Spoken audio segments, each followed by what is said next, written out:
지난 시간에 한 내용을 간단하게 요약을 드릴게요. 지난 1장에서는 우리가 재무제표, 이 회계적으로 드러나 있는 재무제표를 이용을 할 수 있다라는 것을 배웠고, 2장에 와서는 그것을 본격적으로 그러면 활용을 해보자 라고 했습니다. 그리고 결국 궁극적으로 대부분의 경우 하고 싶은 것은 뭐냐? 우리 기업이 잘하냐 못하냐를 알아야겠죠. 잘하면은 왜 잘하는지를 알아야 되고, 못하면은 왜 못하는지를 알아야 어떻게 개선을 할 것인지 알 수 있으니까. 그래서 이 성과, 이 재무적인 관점에서 말하는 성과를 크게 3가지 정도 범위로 나누었습니다. 그래서 얼마나 수익이 좋으냐, 그 다음에 얼마나 우리가 자산을 알뜰살뜰하게 쓰고 있느냐, 그 효율성, 그리고 3번째가 우리가 이 혹시 우리 돈뿐만 아니라 다른 사람들의 돈을 빌려서 규모를 키워서 덩치를 키워서 운영을 하고 있지 않은가. 그래서 부채를 얼마나 활용을 하느냐라는 의미인 레버리지, 그러니까 지렛대 효과를 얼마나 활용을 하고 있냐, 이런 3가지 측면에 걸쳐서 살펴보았고, 그것을 종합적으로 드러내는 지표가 결국은 만약에 하나로 딱 얘기를 한다면 뭐가 될 거냐라는 것에 대해서 일단 교과서는 자기자본 이익률, ROE, Return on Equity라고 이제 제안을 하고 있습니다. 그래서 ROE에 대해서 배웠습니다.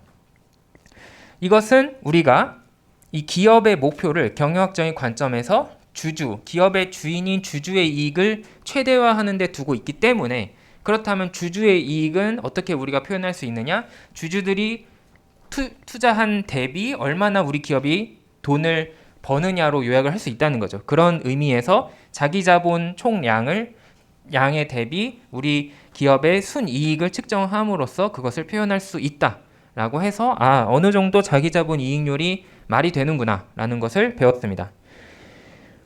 자, 이번 시간에는 그럼에도 불구하고 항상 완벽한 것은 없겠죠. 만약에 모든 것이 딱딱 그렇게 완벽하다면 이 세상이 참 편할 거예요. 그렇죠? 그렇지만 그렇지 않기 때문에 이 자기자본 이익률을 가지고 활용할 때에도 우리가 주의할 점은 있을 수 있겠다. 그러면 어떤 점을 주의하면 좋을까라는 측면에서 이 자기자본 이익률이 과연 정말 우리가 알고 싶은 그 궁극적인 지표냐, 우리가 이 재무 성과를 요약하는데 아주 효과적이고 100% 맞다고 확신할 수 있느냐를 생각해 보도록 하겠습니다. 자기자본 이익률은 크게 한 3가지 측면에서 조금의 문제점이 있을 수도 있어요. 자, 첫 번째는 측정 시간의 문제 혹은 측정 기간적인 측면에서의 문제, 2번째로는 위험을 반영하는 정도의 문제, 그리고 3번째로는 그 1장에서도 언급이 됐었던 시장 가치를 반영하느냐의 문제가 있습니다. 자, 먼저 측정 시간의 문제에 대해서 생각을 해볼 거예요. 우리가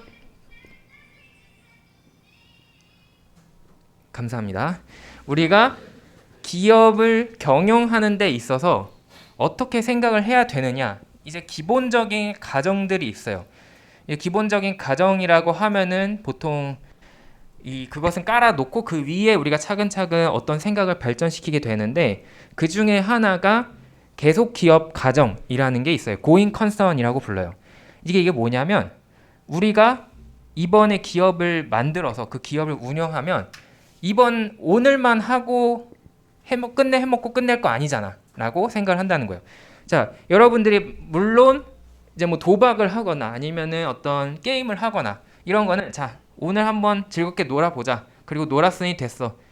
뭐 망해도 상관없어. 이렇게 생각을 할 수도 있어요. 그러니까 한탕적으로 생각을 할 수 있지만, 기업을 이제 창립을 하고 그것을 운영한다는 것은 기본적으로 이 기업이 하나의 법인으로서 인정을 받았고, 그 법인이라는 것은 인간 생명체처럼 하나의 이 인격을 부여를 받은 거예요. 그래서 이 기업은 앞으로 계속 10년이 될지 20년이 될지 혹은 50년, 100년이 될지 그 이상이 될지는 모르지만 가능한 최대한 오래 생존해서 살아남는 것이 이 기업에게 기본적으로 주어진 숙명이다. 가장 필요한 부분이다 라고 가정을 한다는 거죠. 그런 의미에서 우리가 그렇다면은 이 기업이 장기적으로 정말 살아남을 수 있느냐라는 문제를 생각을 해야 됩니다. 자, 그런데 이 자기자본 이익률은 그렇게 생각하면 조금 이상해요. 왜냐하면 일단 첫 번째로는 이 자기자본 이익률을 측정을 하려면 우리가 재무제표를 봐야 되죠. 재무제표 중에서도 특히 손익계산서에 있는 당기순이익을 가져와야 되고, 그리고 재무상태표에 있는 자기자본을 가져와야 돼요. 그런데 이 재무제표는 안타깝게도 언제 측정이 된 거냐면 지금보다 이전에 측정이 된 거예요. 예를 들면 오늘이 3월이라고 가정을 합시다. 지금이 3월이라고 가정을 하면 보통 기업들이 연간 보고서, 그러니까 사업 보고서, 그러니까 작년 한 해의 성과를 요약해서 제출을 하는 게 보통 3월 정도가 되는데, 그러면 이 3월이 돼서야 우리 주주 혹은 투자자 입장에서는 작년 기업이 얼마나 잘했느냐를 알 수 있다는 거예요. 그러니까 내가 이미 한 3개월 이상 밀려 있다는 거죠. 시간적으로 굉장히 좀 지난 후에야 그 재무제표의 정보를 이용해서 이 자기자본 이익률을 측정을 할 수 있다. 이제 그렇다면은 이것은 물론 의미는 있지만, 의미가 없지는 않지만, 그럼에도 불구하고 과거의 데이터이기 때문에 반드시 이것이 미래에도 어떻다라는 것을 보장해 주지는 않습니다. 그래서 여러분들께서 관심 있으신 분들은 투자를 할 때 뭐 애널리스트 보고서나 이런 것을 잘 읽어보시면 이것은 과거 실적에 기반한 데이터이며 미래의 수익을 보장하지 않습니다. 이런 문구들이 다 쓰여 있을 거예요. 그래서 이제 그런 점에서 미래를 충분하지 반영하지 못하는 과거의 데이터라는 한계점이 존재를 합니다. 물론 그렇다고 해서 그러면 아예 안 하는 거냐? 그건 아니니까 우리가 과거 데이터도 귀중하게 사용을 하면 되니까 사용을 할 수 있지만 이 미래를 충분히 반영하지 못할 가능성이 있다라는 것을 생각을 해야 된다는 거죠. 그리고 두 번째, 제가 지난 시간에 이 자기자본 이익률이 굉장히 함축적으로 이 기업이 성과를 잘 내고 있느냐라는 것을 보여주기 때문에 경영진이나 아니면 주주들이 굉장히 그 지표로, 그 성과 지표로 많이 활용을 한다고 했어요. 예를 들면 경영진은 우리가 지금 잘하고 있느냐를 ROE가 얼마나 개선되고 있느냐 이런 걸 기준으로 판단을 하고, 주주들 또는 이사회도 이 경영진이 잘하고 있는지 아닌지를 판단할 때 ROE가 어떻게 변하고 있는지를 참조를 많이 한다라고 설명을 드렸습니다. 그런데 만약에 자꾸 이렇게 쪼으면 그 주주들이나 아니면 이사회가 경영진한테 야, 너 ROE 지금 왜 떨어졌어? 빨리 대답해. 아니면 죽는다. 이런 식으로 자꾸 압박을 하면 어떻게 될 것이냐? 바로 경영진이 일단 ROE부터 좋게 만들고 봐야겠다. 왜냐? 경영진은 보통은 몇 년 단위로 계약을 하죠. 뭐 여러분들이 그냥 취업을 하면은 이 공채로 취업을 했다라고 하면은 보통 우리나라에서는 내가 그만둔다고 하지 않는 이상 이제 정규직이라는 표현을 쓰면서 보통은 계속 간다라고 생각을 하지만, 그게 과장을 넘어서 이 승진을 하시면 어느 순간 임원으로 분류가 되면서 그때는 재계약에 늘 시달리는 그런 상태가 되는데, 사실 저도 마찬가지고 약간 이제 교원들도 마찬가지로 계약을 매번 갱신을 하면서 하거든요. 그래서 실적이 없으면 제가 다음 해 여기서 재무분석 수업을 못 할 수도 있는데, 어쨌든 그게 중요한 게 아니고, 이 경영진은 어쨌든 내가 이 기업을 열심히 잘하게 만드는 것도 중요하지만 1차적으로 그것은 내가 이 경영진으로서 내가 자리를 차지하고 있을 때 가능하다라고 생각을 할 수 있습니다. 그러면 내가 지금 잘리게 됐는데 이 기업의 미래가 뭐가 중요하겠어요? 그래서 만약에 실적이 자꾸 악화되려고 하면은 자꾸 경영진은 장기적인 관점에서 어떤 투자나 의사 결정을 하기보다는 지금 당장 일단 이 기업을 겉보기라도 좋게 만들어야겠다라고 유혹에 휩싸일 수가 있습니다. 이제 그거를 우리는 뭐라고 표현을 하냐면 단기주의, 숏텀이즘이라고 불러요. 숏텀, 그러니까 단기적으로 생각을 하는 거고, 이즘이 붙으면 보통 어떤 주의를 표현을 하죠. 어떤 생각이나 주의를 표현하죠. 그래서 이것은 이 사람 경영진이 자꾸 단기적인 관점에서만 의사결정을 내리게 되는 문제를 의미합니다. 자, 여기 측정 시간의 문제를 여러분들께서 좋아하는 그 테슬라의 사례를 통해서 한번 살펴보도록 하겠습니다. 제가 찾아보니까 2010년 6월 29일에 테슬라가 상장이 됐어요. 그러니까 테슬라가 지금 미국의 주식시장에서 거래가 된 지 약 12년 정도 됐는데 그 당시 공모 가격, 그러니까 자 테슬라 주식 팝니다. 이 주식 얼마에 살래요? 라고 했을 때 투자자들한테 제시가 된 금액이 17달러였어요. 그러니까 내가 17달러를 내면 테슬라 1주를 당시에 받을 수 있었다. 그런데 좀 어처구니 없게도 그렇다면 그 당시에 테슬라의 상태는 어땠느냐? 이익을 내기는커녕 손실을 보고 있었어요. 2010년에 기록된 단기 순손실이 154밀리언 달러, 그러니까 1억 5,400만 달러 정도를 손실을 봤어요. 계속 돈을 까먹고 있는 상태였다는 거예요. 그리고 그 당시에 이 재무제표 상으로 기록된 총 자기 자본이 2억 700만 달러 정도, 그래서 207밀리언 이렇게 표현가 되고 있죠. 그러면 자기 자본 이익률을 계산해 보면 그냥 마이너스도 아니고 207분의 마이너스 154니까 무려 마이너스 74%가 됩니다. 자기 자본의 4분의 3을 까먹는 수준의 그런 손실을 그 당시에 보고 있었다는 거예요. 그럼에도 불구하고 테슬라는 잘만 투자가 이루어져서 주식시장에 상장이 되었고, 지금 여러분들이 길에 가다가 보시면 테슬라 차들이 잘 지나가고 있고 비싸게 잘 팔리고 있어요. 지금 10년 후, 그러니까 2010년 6월 29일에 상장을 했기 때문에 2020년 6월 29일에 가격이 얼마였냐면 63달러였어요. 그래서 그 10년 동안 내가 그 주식을 처음에 17달러를 내고 사고 계속 있었으면은 4배가 되었다.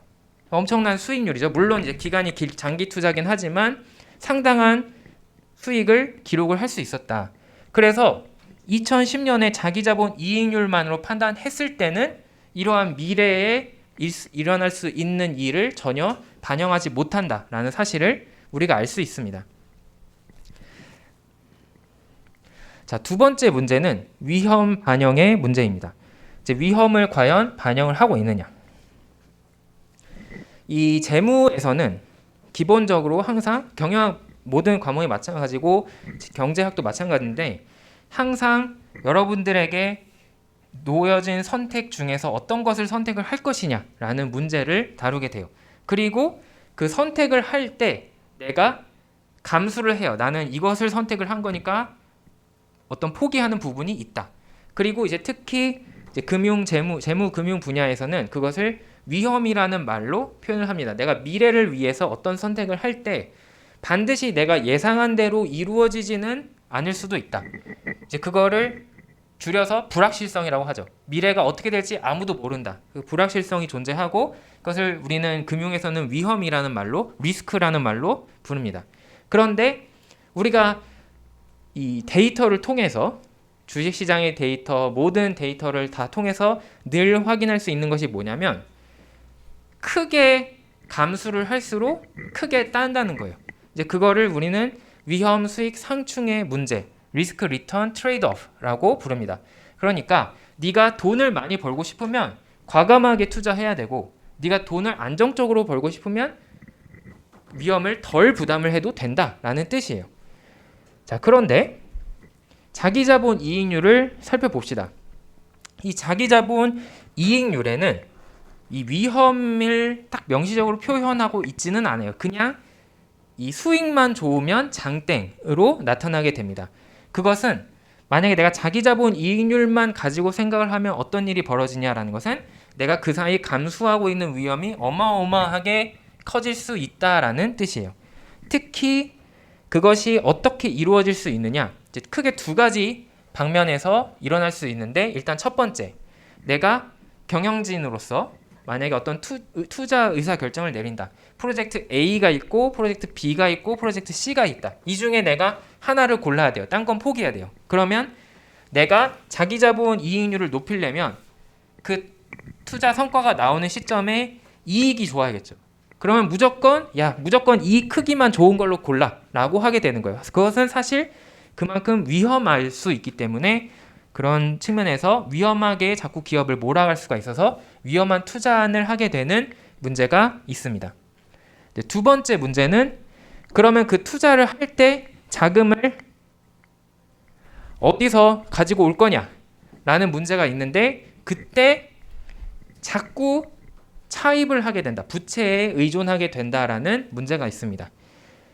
자, 이거는 우리가 이 지난 시간에 배웠던 듀퐁 분석 혹은 이 자기자본 이익률의 분해로부터도 확인을 할 수 있는데 자기자본 이익률은 어떻게 계산이 되느냐? 세 가지 부문으로 곱해서 계산을 할 수 있다라고 우리가 배웠습니다. 첫 번째는 수익성, 프로핏 마진, 두 번째로는 자산 회전율, 그게 이제 효율성을 의미하는 거고, 세 번째가 레버리지, 그래서 에퀴티 멀티플라이어가 들어갔어요. 그러면 에퀴티 멀티플라이어가 높으면 높을수록 자기자본 이익률도 높아진다. 근데 에퀴티 멀티플라이어가 언제 커지냐? 에퀴티 멀티플라이어는 분자에 총 자산이 있고 분모에 자기자본이 있어요. 그러니까 자기자본보다 자산이 클 때 가능하다. 그러면 어떻게 그게 가능하냐? 부채가 많기 때문에 자산이 자기자본보다 커지게 되는 거죠. 그래서 이 자기자본 이익률이 높아지고 싶으면 그냥 단순 무식하게 바로 높이고 싶으면 우리 기업이 돈을 많이 빌리면 됩니다. 그러면 바로 자기자본 이익률이 높아져요. 자, 그거를 예시를 통해서 확인을 합시다. 자, 여기 가상의 기업 A와 B를 한번 비교를 해볼게요. 자, 이제 순서대로 보여드릴 텐데 어떤 것이 잘하고 있느냐, 어떤 기업이 잘하고 있는지를 이제 보여지는 지표상으로만 판단해 봅시다. 첫 번째, ROE를 봤어요. 기업 A는 30%고 기업 B는 10%예요. 여기서 기업 B가 잘하고 있다라고 말할 사람 아마도 없을 거예요. ROE만 보면 기업 A가 무조건 잘하고 있는 걸로 보이게 됩니다. 왜냐? 자기자본 이익률이 높으니까, 주주에게 많은 이익을 돌려주고 있으니까. 그런데 두 번째 정보를 봅시다. ROA를 봤더니 이상하다. A의 ROA는 3%밖에 안 됐고 사실 B의 ROA는 10%밖에 안 됐어요. 그러면 우리가 방금 ROE를 봤던 걸 잊어버리고 이 자산 이익률 ROA만 봤다고 생각을 하면, 이게 없다고 생각을 하면 거꾸로 판단을 하겠죠. B가 더 잘하는 것 같은데? 라고 생각을 할 거예요. 그래서 이제 혼란에 빠지게 됩니다. 그 이유는 무엇이냐? 바로 에퀴티 멀티플라이어 때문이에요. 이제 ROE는 프로핏 마진 곱하기 에셋 턴오버 곱하기 에퀴티 멀티플라이어에서 프로핏 마진과 에셋 턴오버를 곱하면 ROA가 돼요. 그래서 ROA 곱하기 에퀴티 멀티플라이어가 ROE가 되는데, 그러면 3% 곱하기 10배의 에퀴티 멀티플라이어를 하면 30%의 ROE로 뻥튀기가 된다. 그게 바로 기업 A고, B는 ROA가 10%이지만 그게 A보다 높지만 다만 자기자본과 자산이 동등하다. 즉 전혀 부채를 사용하지 않고 있기 때문에 곱하기 1배를 해서 ROE가 10%로 나왔을 뿐인 거예요. 이제 그러므로 이제 우리는 요 지표들에 대해서 약간의 신뢰성이 하락하는 경험을 하게 됩니다. ROE만으로 판단해도 이상하고 ROA로만 판단해도 이상하고, 이거 어떻게 하라는 거야? 이런 생각을 하게 되겠죠. 이제 이게 바로 이 위험을 반영하느냐 안 하느냐의 문제라는 것입니다. 그래서 전반적으로 말씀을 드리면 ROE는 그 에퀴티 멀티플라이어가 직접적으로 곱해지기 때문에 부채가 높을수록, 그러니까 레버리지가 높을수록 무조건 좋게 나와요. 그래서 부채를 많이 써라 라고 자꾸 권장을 하는 지표가 됩니다. 이 지표를 보면 자꾸 내가 부채를 써야 할 것 같은 그 욕망에 빠져들게 돼요. 근데 반대로 ROA는 거꾸로 부채를 쓰지 말아라 라는 쪽으로 권장을 하게 돼요. 내가 ROE에 의해서 판단을 내리면 자꾸만 부채 쓰면 이상한 것 같아 라고 판단을 하게 돼요. 그래서 ROE는 부채의 이득을 극대화로 반영을 하는 거고, ROA는 부채의 단점을 극대화로 받아들이게 되어서 이제 하나는 과대고 하나는 과소 평가를 하게 됩니다. 이제 그런 점을 반영을 하시고, 그렇다면 이 문제를 어떻게 할 것이냐?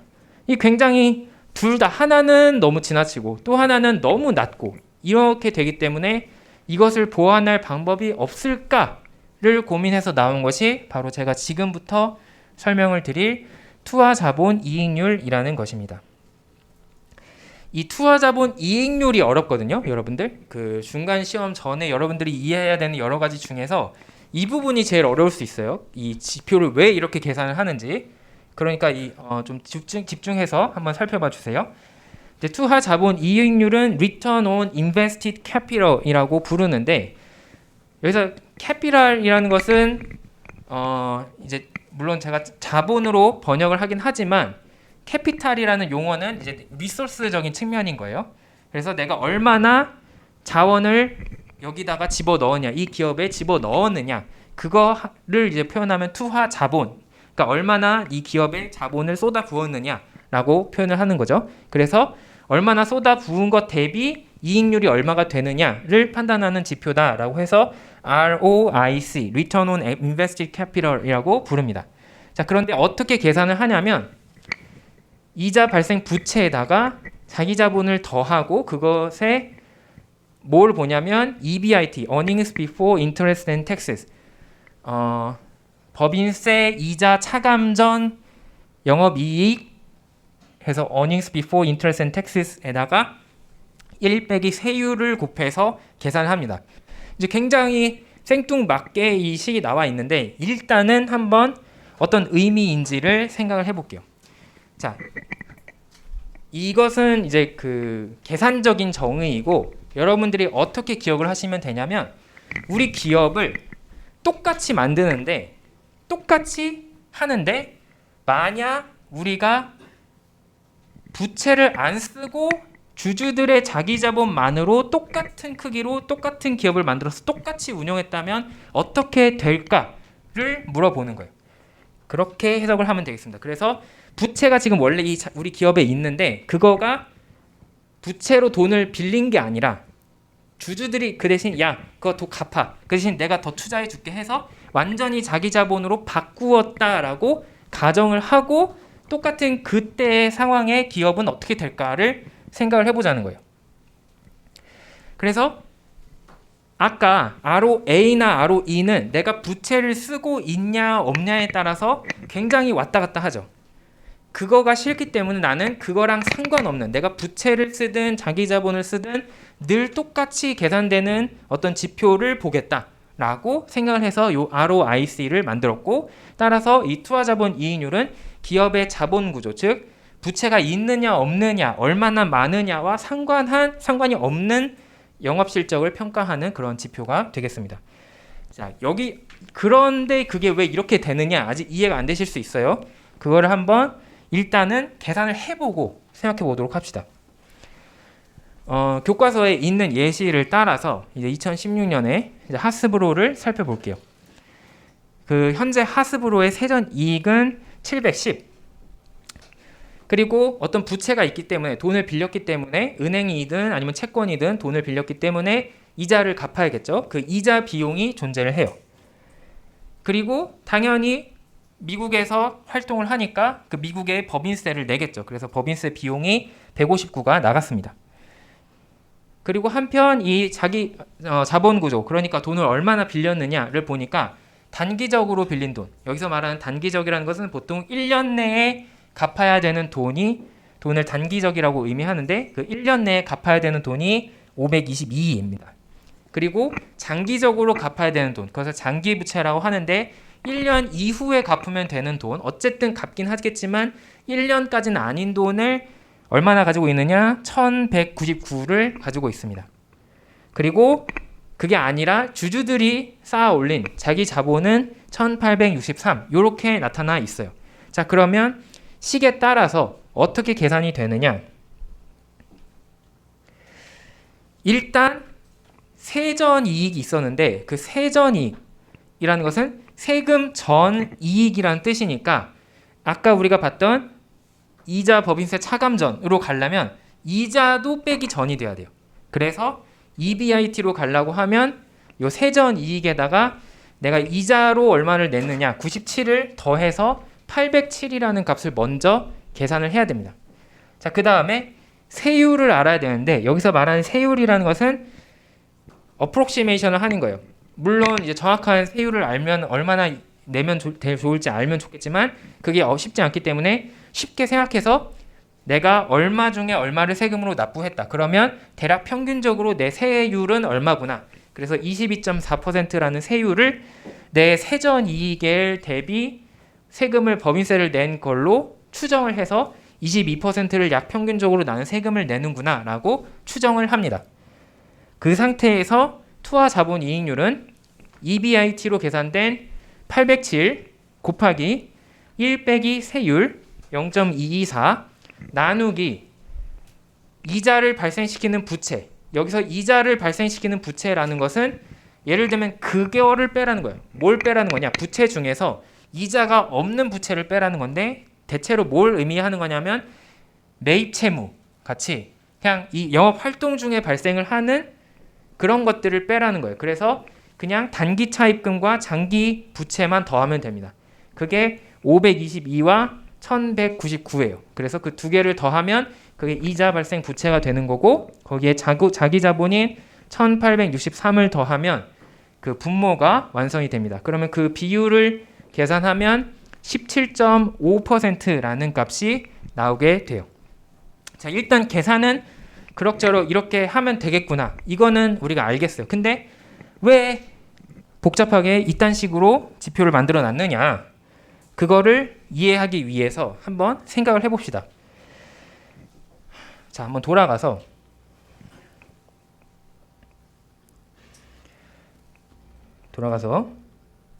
이 식에서 한번 살펴볼게요. 자, 여기 요 이자 법인세 차감 전 이익에서 곱하기 1 빼기 세율을 하면 뭐가 될까요? 그것은 바로 내가 EBIT에다가 세율을 곱하면 EBIT를 기준으로 과세 대상이 될 때 내가 세금을 낼 때 얼마를 세금으로 내면 되겠느냐라는 뜻이에요. 그래서 EBIT 곱하기 세율을 하면 내가 얼마 세금을 낼 예정인지가 나오게 되고 그러면 1 빼기 세율을 하면 세금을 빼고 남은 것이 되는 거죠. 자, 그러면 아까랑은 무슨 차이냐? 그냥 그 과세 대상이 되는 세전 이익에다가 세율을 곱하면 법인세를 계산을 먼저 하고 세전 이익을 구해서 거기다가 세율을 곱해서 법인세를 얼마나 내는지 계산하고 끝나는 거였어요. 그런데 돌아와서 잠깐 이자 비용 빼지 마 라고 하고 세금만 빼자 라고 한 거죠. 그래서 이거는 뭐냐면 궁극적으로 분자에서 계산하는 거는 이자를 지급을 안 했다면 어땠을까? 우리 기업이 이자를 낼 필요가 없어서 이자를 안 내도 되는 그런 상황이었다면 우리 이익이 어떻게 계산이 되겠느냐, 우리 순이익이 어떻게 변화하겠느냐를 계산하는 것이 됩니다. 그러니까 분자에서 이자를 뺐어요. 자, 근데 이자는 왜 생기죠? 내가 왜 이자를 내야 돼요? 그래서 돈을 그 전에 빌렸기 때문에 이자를 내는 거예요. 그러니까 그것은 바꿔 말하면 뭐냐면 우리가 돈을 안 빌렸다면 어땠을까를 지금 분자에서 계산을 한 겁니다. 자, 마찬가지로 분모에서 더하기로 계산이 됐지만 의미를 생각해 보면 원래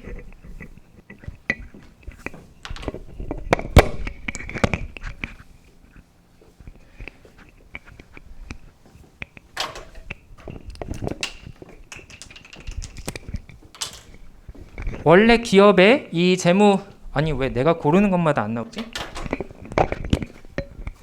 원래 이 기업의 재무 상태표를 보면 이 자산이 있고 그거를 부채와 자기 자본으로 쪼갤 수 있다라는 것을 우리가 재무 상태표에서 알 수 있습니다.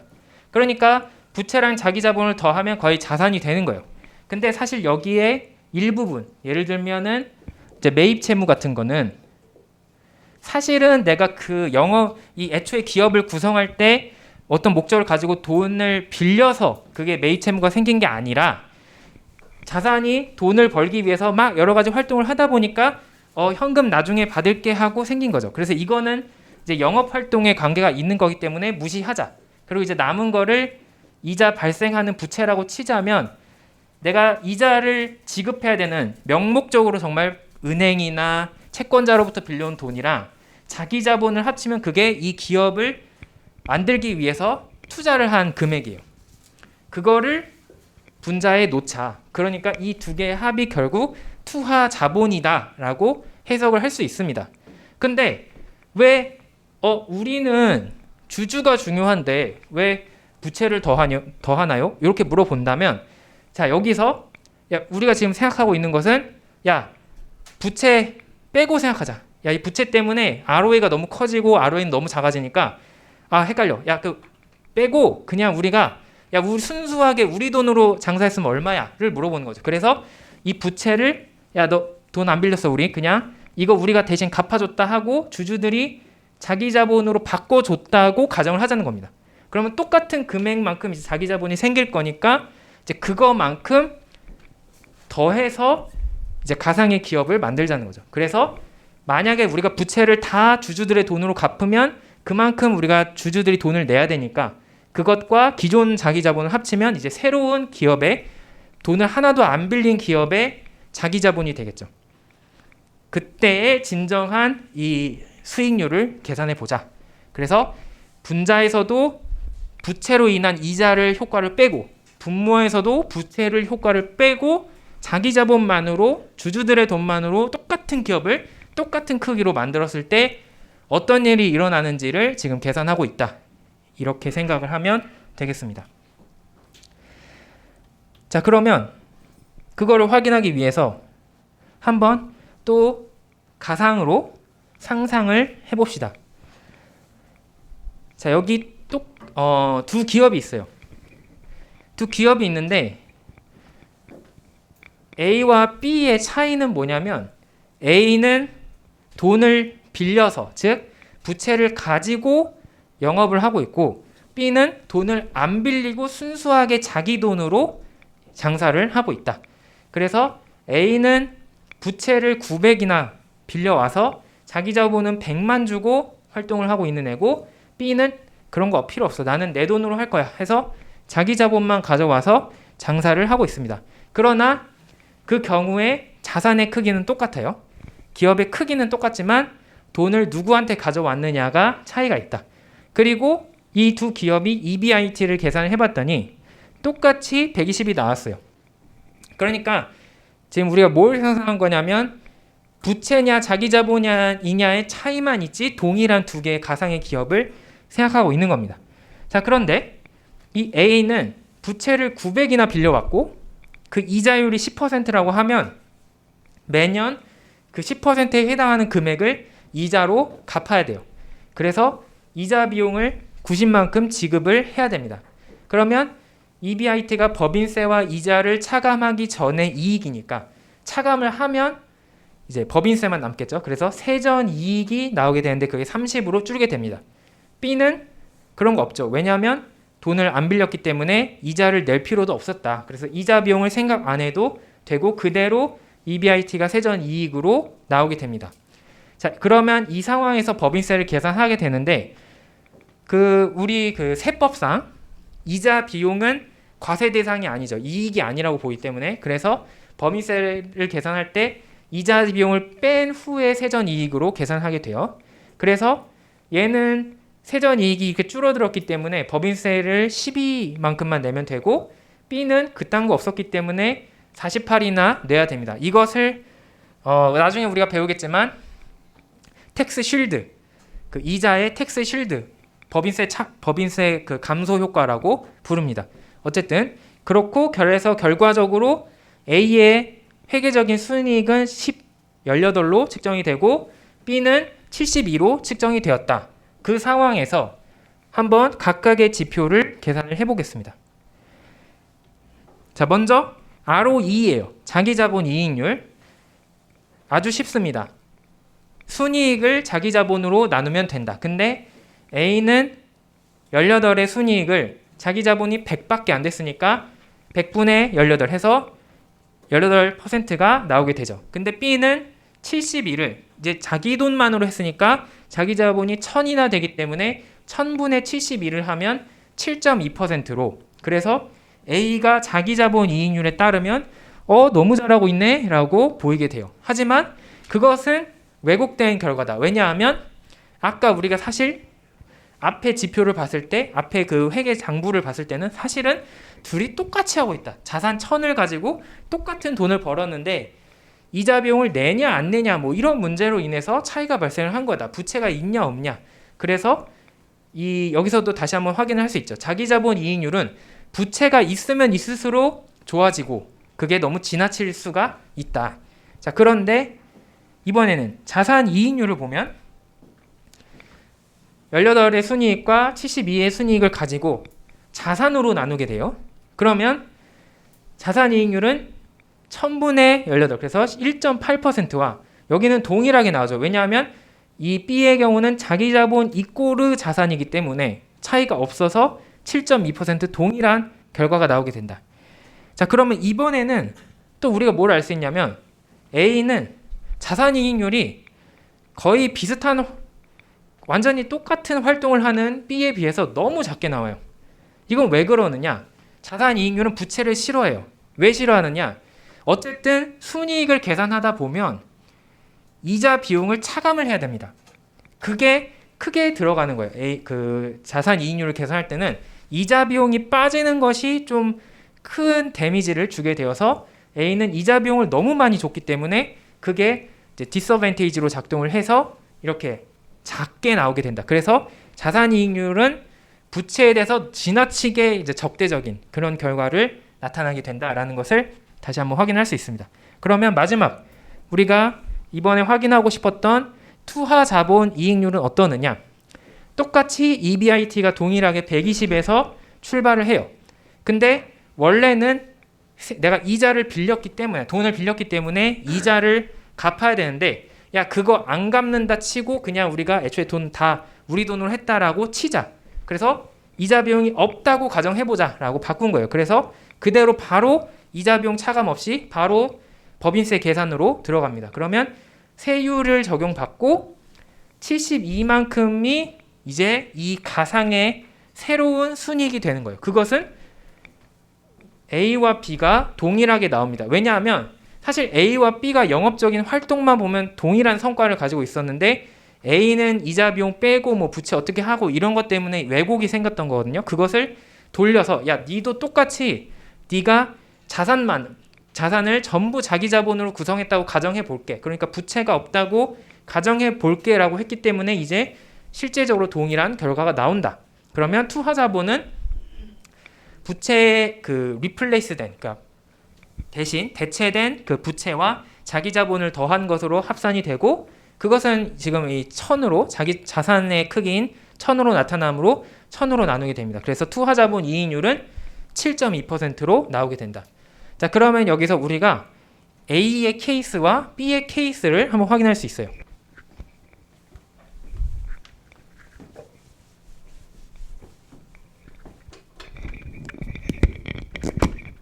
자, 100%라고는 장담은 못하였지만 자, 일반적인 부채가 있는 기업의 경우 어떻게 되느냐? ROE가 너무 크게 나오고 ROA가 너무 작게 나와요. 근데 그 사이에 어딘가에 보통 ROIC가 있게 된다. 그래서 이것도 지나치고 요것도 지나치니까 요걸로 하자가 되는 거고 그다음 부채가 없는 기업의 경우는 ROE나 ROA나 ROIC나 다 똑같이 나온다라는 것을 우리가 발견할 수 있습니다. 그래서 그런 측면에서 ROIC가 뭔가 균형 감각이 좀 있지 않느냐라고 보고 요거를 우리가 이 성과의 지표로 활용을 할 수 있다.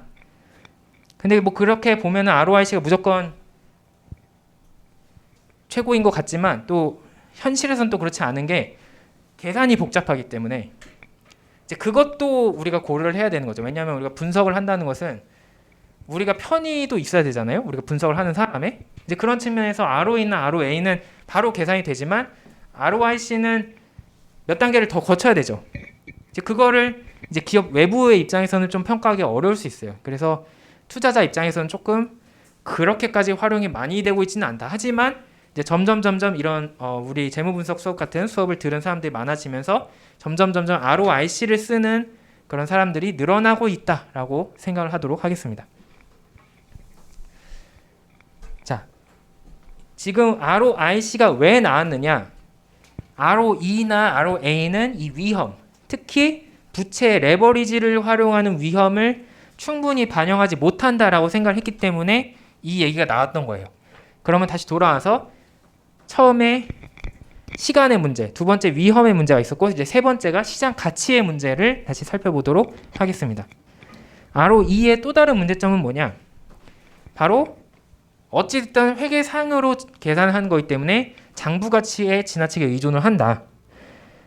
그렇기 때문에 주주 입장에서 실제로는 돈을 벌었어요. 혹은 실제로는 손실을 봤지만 이 회계적인 기록상으로는 그렇지 않은 것으로 나올 수 있어서 그것이 문제가 될 수 있다. 그러면 우리는 그것을 어떻게 보완을 할 수 있느냐? 시장 가치를 반영을 하는 그런 지표를 사용하면 되겠다. 그게 뭐가 있냐면 예를 들어서 주가 수익 비율 같은 것이 있습니다. 자, ROE가 과연 정말 이 시장의 성과를 반영을 하느냐를 확인하기 위해서 이 그림을 한번 그려봤어요. 이 오른쪽에 있는 것이 ROE예요. Return on Equity. 그러니까 3년 평균의 ROE를 계산을 해봤다. 그러니까 X축은 ROE고 Y축은 뭘로 했냐면 이 기업의 재무 상태표에 기록된 자기 자본의 장부 가치, 그러니까 자기 자본, 총 자기 자본으로 기록된 그거 분의 그러니까 북밸류 분의 마켓밸류, 그러니까 시가 총액을 계산을 한 거예요. 그러니까 실제 주식시장에서 거래되는 주가를 기준으로 주가 곱하기 주식수를 해서 계산된 시가 총액을 이 회계 장부상에 기록된 자기 자본의 크기로 나누어서 계산을 한 겁니다.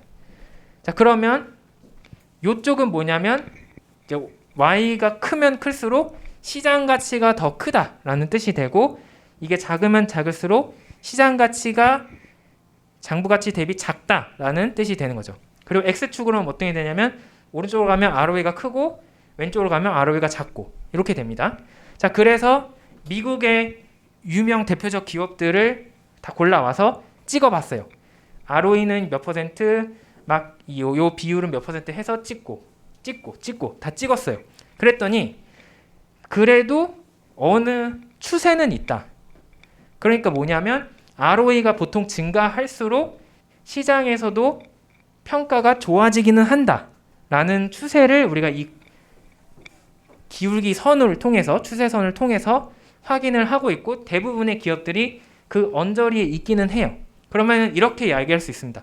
첫 번째, ROE가 어느 정도 시장 가치와 연결이 되기는 한다. 그러니까 무슨 말이냐면 ROE가 보통 클수록 주식시장에서 투자자들도 이 기업을 높게 평가를 하는 경향이 있다는 거죠. 하지만 놀랍게도 아닌 경우도 있어요.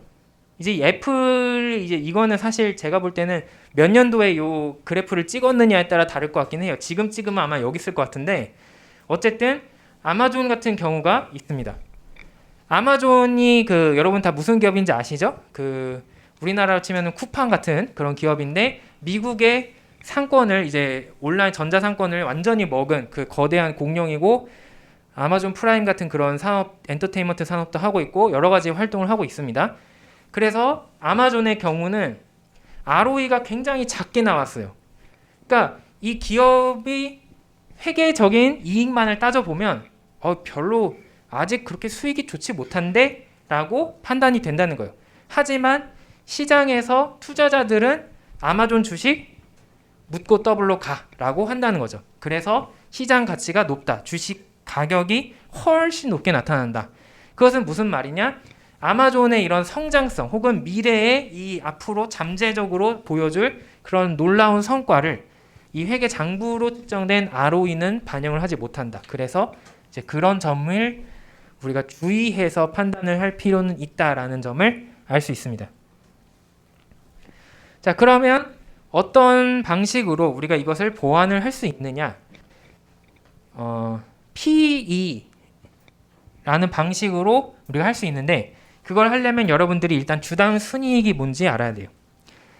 이 주당 순이익이라는 것은 earnings per share라고 부르는데 이거는 그냥 회계적인 지표예요. 어떤 거냐면 그 순이익으로 측정된 단기 순이익을 현재 이 기업의 주식 숫자로 나눈 거예요. 명시적인.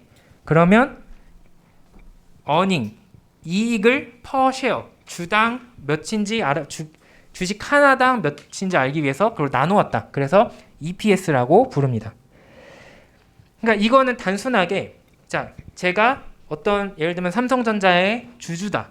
그럼 내가 1주를 가지고 있다라고 하면은 뭐 삼성전자의 주식수가 총 몇 개인데 이 삼성전자라는 기업이 올해 뭐 얼마를 벌었다고 하니까 그러면 대충 따지면 평균적으로 내가 이만큼 가져가는 거네라고 쉽게 생각을 한다는 거죠. 그런데 이제 그거를 이용을 해서 뭘 계산을 하냐면 우리가 Price Earnings Ratio 혹은 PE Ratio 혹은 PER이라고 우리나라에서 많이 부르는 그래서 per라고 읽는 값을 계산을 합니다. 요 PE는 뭐냐? 다시 이 주당 순이익을 분모해 놓고 위에는 주가를 놓은 거예요. 그러면 주가라는 것은 주당 이 주식의 가치죠. 그리고 이거는 주당 회계적인 이익이에요. 그래서 회계적인 이익 대비 시장에서 어떻게 평가를 하느냐를 보여주고 있습니다. 자, 예시로 다시 또 하스브로를 가져오자면 하스브로의 주식 숫자가 127이었다. 그리고 순이익이 551이었다. 그리고 주가가 77.79였다. 당시에. 그러면 일단 주당 순이익을 주식의 숫자로 나누어서 4.34라는 값이 나오게 됩니다. 내가 주식 1주를 가지고 있는 주주라면 대략 내 몫이 올해 내 몫이 4.34가 된다라는 뜻이에요. 그리고 주가 수익 비율은 그 4.34를 분모해 놓고 주가로 나누어서 17.9라는 값으로 계산이 되었다라는 것을 의미하고 있습니다. 자, 이게 어떤 의미인지 생각을 해볼게요.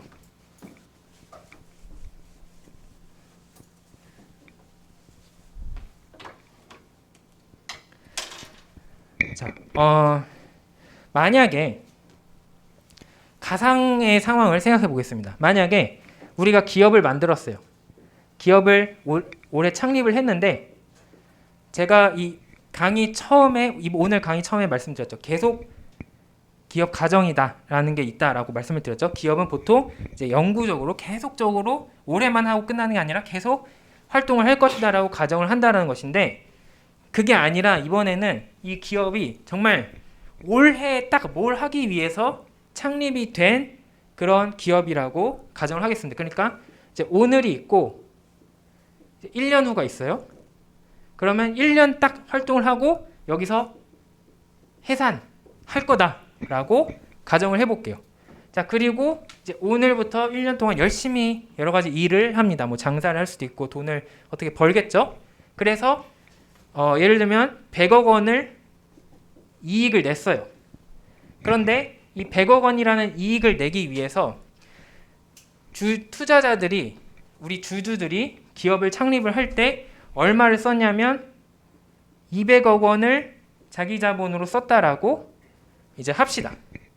자, 그러면 그리고 이거를 이렇게 생각합시다. 이거를 200만 주를 발행을 해서 나누어 줬다. 그리고 총 200억 원을 모았다라고 생각합시다. 그러면 200만 곱하기 주식수 하면은 200억 원이라는 이제 자기 자본이 나온 거예요. 그러면 이게 주식수가 1만 주겠죠? 제가 맞나요? 왜냐하면 제가 여러분들 나이가 많기 때문에 그 머리가 굉장히 둔화가 돼 있어요. 그래서 계산이 많이 틀리거든요. 자, 1만 주가 있을 거예요. 그러니까 1만 주를 발행을 해서 주주들에게 나눠 줬습니다. 그리고 1년 동안 장사를 했어요.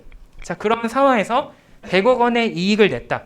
그러면 EPS는 100억 원 나누기 1만 주를 하면 되겠죠. 100만 약분을 하면은 100만 원이 EPS로 계산이 됩니다. 내가 한 주를 가지고 있으면 100만 원의 몫을 챙겨갈 수 있다. 근데 우리가 해산을 하기 때문에 이 이익을 딱 그대로 딱 나누면 돼요. 그래서 내가 정확하게 이 EPS만큼 가져가고 그럼 빠이 하면은 딱 모든 것이 끝나는 그런 상황입니다. 왜냐하면 우리가 이 기업은 가상의 기업은 1년만 장사하고 해산할 거라고 했기 때문에. 자, 이게 EPS의 의미예요. 만약에 이 기업이 올해 한 해만 장사를 하고 그만둘 거라면 주주로서 나는 얼마만큼의 이익을 내 몫으로 챙겨갈 수 있느냐, 이거를 계산해 주는 것이 바로 EPS다. 그런데 실제 기업은 1년 후에 해산을 하지 않는다. 보통 2년, 3년, 4년 계속 가겠죠. 그러면 만약에 내가 1년만 하고 끝날 거야. 근데 애초에 처음에 이 기업을 창립할 때 그러면 내가 예상을 딱 해보니까 100억 원 딱 벌 것 같아. 이익이 100억 원 날 거야. 그러면 나는 100억 원의 가치를 두고 이 주식에 투자를 할 거예요.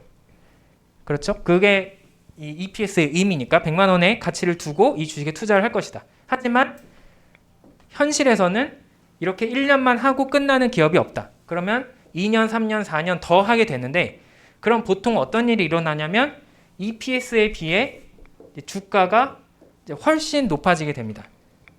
왜냐?